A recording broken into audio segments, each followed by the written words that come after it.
Poštovani dragi sugrađani, vidjet ćete da ova park, znači kod najmanje kiše danas je nikakva kiša pala. Ne može se hodat kroz njega. Znači puni je ovih kaljuža, blata. I onda ljudi kad hodaju ovim rubnjacima sa strane padnu. To je sve blato, čovječe, kužiš. Eto, samo sam vam htio reći, teško blato, čovječe, mislim.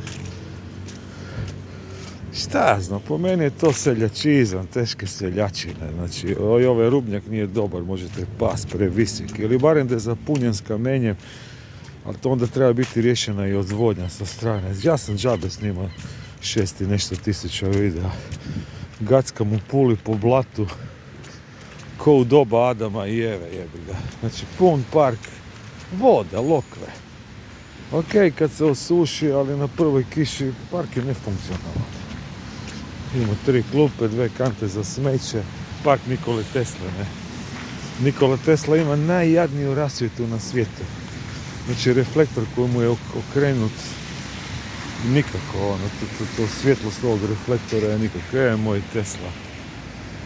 Da nema tebe, ne bi ni bilo civilizacije. Vidim da na paučina viri na sve moguće strane. Užasno blatni park, čovječe.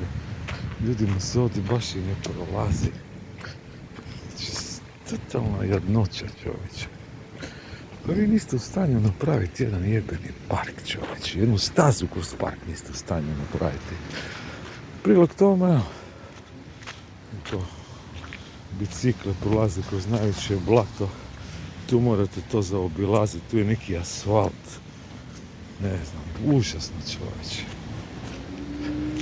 Ajde, ljeti se to ne vidi, kao suši se, nema kiše, ali tako sve nešto, tu trotoar, tu nešto malo nisko. Jadno da jadnije ne može biti. Mislim, nemam riječi šta. Mogu bi samo pisati. Thank you for watching, just John Volan iz vrlo blatnog parka, to je staza koja je potpuno blatna.